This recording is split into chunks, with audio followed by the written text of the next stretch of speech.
Hello and welcome to our channel English grammar usage. আজকের ক্লাসে আমরা শিখব বিভিন্ন ধরনের সেন্টেন্স, অর্থাৎ প্রকৃতি অনুযায়ী সেন্টেন্স কয় প্রকার ও কী কী, কোন সেন্টেন্স কোথায় ব্যবহার করা হয় ইত্যাদি। তাই আজকের ভিডিওটি খুবই গুরুত্বপূর্ণ হতে চলেছে। স্কিপ না করে ভিডিওটি শেষ পর্যন্ত দেখুন। আশা করি অনেক নতুন নতুন তথ্য পাবেন। আপনি যদি আমাদের চ্যানেলে নতুন হয়ে থাকেন তাহলে অবশ্যই চ্যানেলটিকে সাবস্ক্রাইব করে রাখুন, যাতে এই ধরনের নতুন নতুন ভিডিও খুব সহজেই পেতে পারেন। তাহলে চলুন শুরু করা যাক। প্রথমে আমরা জানব সেন্টেন্স কাকে বলে। A sentence is a group of words which gives a clear meaning or complete sense. অর্থাৎ একটি বাক্য হলো কতকগুলি শব্দের সমষ্টি, যার দ্বারা একটি সম্পূর্ণ অর্থ পাওয়া যায়। যেমন আই ইট রাইস, অর্থাৎ আমি ভাত খাই। এবার আমরা শিখব সেন্টেন্স কয় প্রকার ও কী কী। প্রকৃতি অনুযায়ী সেন্টেন্সকে 5 ভাগে ভাগ করা হয়েছে, যথা assertive sentence, interrogative sentence, imperative sentence, optative sentence, exclamatory sentence. এবার আমরা প্রতিটি সেন্টেন্সের সংজ্ঞা, বৈশিষ্ট্য ও উদাহরণ বিশদে আলোচনা করব। প্রথমে আলোচনা করব অ্যাসার্টিভ সেন্টেন্স সম্পর্কে। অ্যাসার্টিভ সেন্টেন্সকে বাংলায় বিবৃতিমূলক বাক্য বলা হয়।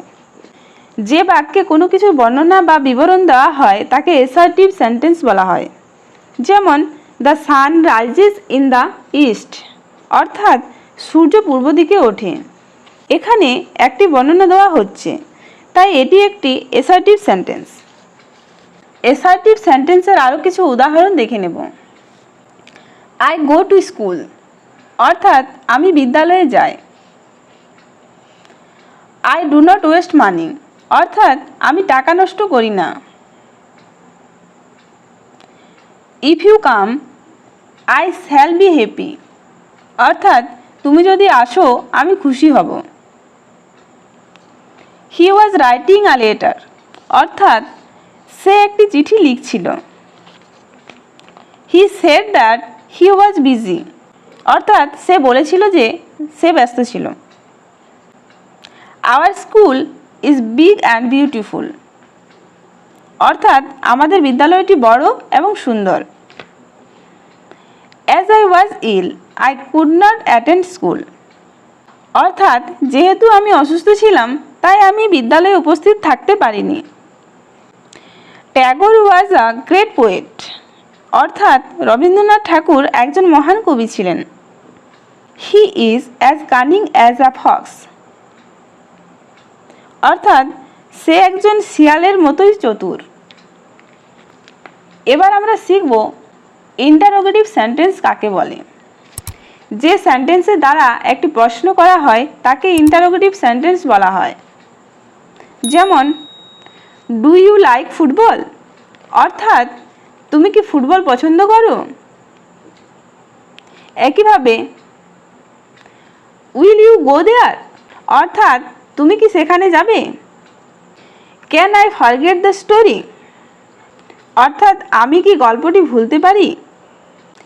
হু does not love his country, অর্থাৎ কে তার দেশকে ভালোবাসে না। Next, may I come in, অর্থাৎ আমি কি আসতে পারি। Did you finish the work, অর্থাৎ তুমি কি কাজটি শেষ করেছিলে। হোয়াট ইজ ইউর নেম, অর্থাৎ তোমার নাম কি। এবার আমরা শিখব ইম্পারেটিভ সেন্টেন্স কাকে বলে। যে সেন্টেন্সের দ্বারা আদেশ, অনুরোধ বা উপদেশ বোঝায় তাকে ইম্পারেটিভ সেন্টেন্স বলা হয়। যেমন ডু ইট নাও, অর্থাৎ এখন এটি করো। এই সেন্টেন্সের দ্বারা একটি আদেশ বোঝাচ্ছে, তাই এটি একটি ইম্পারেটিভ সেন্টেন্স। আবার please give me a glass of water, অর্থাৎ দয়া করে আমাকে 1 গ্লাস জল দাও। এটি একটি অনুরোধ, তাই এটি একটি ইম্পারেটিভ সেন্টেন্স। পরের এক্সাম্পল, রেসপেক্ট ইউর টিচার্স, অর্থাৎ তোমার শিক্ষক শিক্ষিকাদের সম্মান করো। এটি একটি উপদেশ, তাই এটি একটি ইম্পারেটিভ সেন্টেন্স। আরও কিছু উদাহরণ দেখে নেব। ওপেন দ্য ডোর অর্থাৎ দরজাটি খোলো। প্লিজ ওপেন দ্য ডোর অর্থাৎ দয়া করে দরজাটি খুলুন। ডোন্ট ওয়েস্ট টাইম অর্থাৎ সময় নষ্ট করো না। নেক্সট, এবার কিছু নতুন ধরনের উদাহরণ দেখে নেব। এই বাক্যগুলিও ইম্পারেটিভ সেন্টেন্সের উদাহরণ। যেমন let us go for a picnic অর্থাৎ চলো আমরা পিকনিকে যাই। এটি একটি প্রস্তাব। আবার স্টপ লাফিং or I will punish you অর্থাৎ হাসি থামাও, নইলে আমি তোমাকে শাস্তি দেব। এটি একটি ওয়ার্নিং বা সতর্কবার্তা। একইভাবে ওয়ার্ক হার্ড আর you will fail in life অর্থাৎ কঠোর পরিশ্রম করো, অন্যথায় তুমি জীবনে ব্যর্থ হবে। এটি একটি উপদেশ। এবার আমরা শিখব অপটেটিভ সেন্টেন্স কাকে বলে। যে সেন্টেন্সের দ্বারা প্রার্থনা, শুভকামনা ও আশীর্বাদ বোঝায় তাকে অপটেটিভ সেন্টেন্স বলে। যেমন মে গড ব্লেস ইউ অর্থাৎ ঈশ্বর তোমার মঙ্গল করুন। এটি একটি প্রার্থনা বোঝাচ্ছে, তাই এটি একটি অপটেটিভ সেন্টেন্সের উদাহরণ। আবার মে ইউ লিভ লং অর্থাৎ তুমি দীর্ঘজীবী হও। এটি একটি শুভকামনা, তাই এটিও একটি অপটেটিভ সেন্টেন্স। আমরা আরও কিছু উদাহরণ দেখে নেব। মে আওয়ার ফ্রেন্ডশিপ লাস্ট লং অর্থাৎ আমাদের বন্ধুত্ব দীর্ঘদিন টিকে থাকুক। সাধারণত এইসব সেন্টেন্স মে দিয়ে শুরু হয়। নেক্সট, মে ইউ রিকভার সুন অর্থাৎ তুমি তাড়াতাড়ি সুস্থ হয়ে ওঠো, এই কামনা করি। লং লিভ দ্য কিং অর্থাৎ মহারাজ দীর্ঘজীবী হন। May God keep you happy অর্থাৎ ঈশ্বর তোমাকে সুখী রাখুন। এবার আমরা শিখব এক্সক্লামেটরি সেন্টেন্স কাকে বলে। যে সেন্টেন্সের দ্বারা আনন্দ, দুঃখ, বিস্ময় ইত্যাদি প্রকাশ করা হয় তাকে এক্সক্লামেটরি সেন্টেন্স বলে। এই সব সেন্টেন্সের শেষে বিস্ময়সূচক চিহ্ন দেখতে পাওয়া যায়। যেমন hurray we have won the match অর্থাৎ কি মজা, আমরা ম্যাচটি জিতেছি। এখানে আনন্দের বহিঃপ্রকাশ ঘটছে, তাই এটি একটি এক্সক্লামেটরি সেন্টেন্সের উদাহরণ। আবার alas the man has died অর্থাৎ হায় লোকটি মারা গেছে।